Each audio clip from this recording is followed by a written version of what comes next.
by the end of this video, you will be able to upgrade your boring 3D cursor to add extra functionality to it.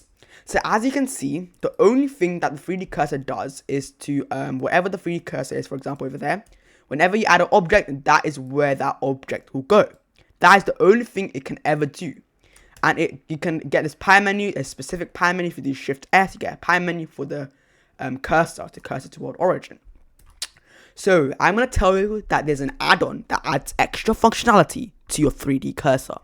So you just have to head to edit preferences, and if you're going to get extensions, to search cursor, you see the 3D cursor plus, not the 3D cursor's briefcase, but the 3D cursor plus.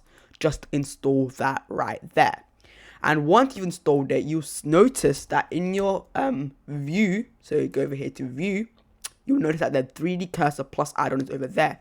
And you also notice that you get this gizmo over here on your 3D cursor. So the first thing you should do is that you go to gizmo presets and press that, and you get the gizmo that you're probably familiar with. This is the Z-axis, the Y, and the X-axis. As you can see, we know that snapping is on. If you disable snapping, then you can move it freely. And this is another way to move around your 3D cursor. As you can see, it is super useful. Without the add-on, you can't really use this. You have to do Shift right click to move around. But as you can see, we can move it around. Now, as you can see, when we were moving it around, we accidentally changed the rotation of a 3D cursor. Now we want to clear the rotation.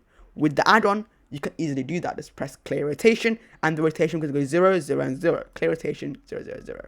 As you can see, super good. You can't really clear the transformation, but you can just put 0, and you'll go back to the center of the world. So that is number one, the thing that you can do. It adds a gizmo to your 3D cursor to locate around your scene.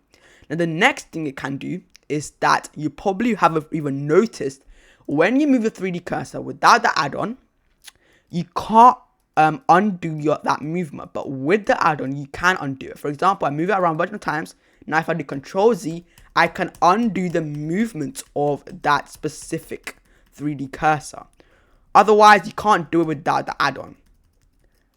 And then lastly, you can also snap to object. You can use this snap to object. For example, if you add a cube, you can also do that. Snap it to a specific object, snap to, and it will do that. So move it, you can rotate it, and whatever. You also do Shift S and cursor to selected. That's another way.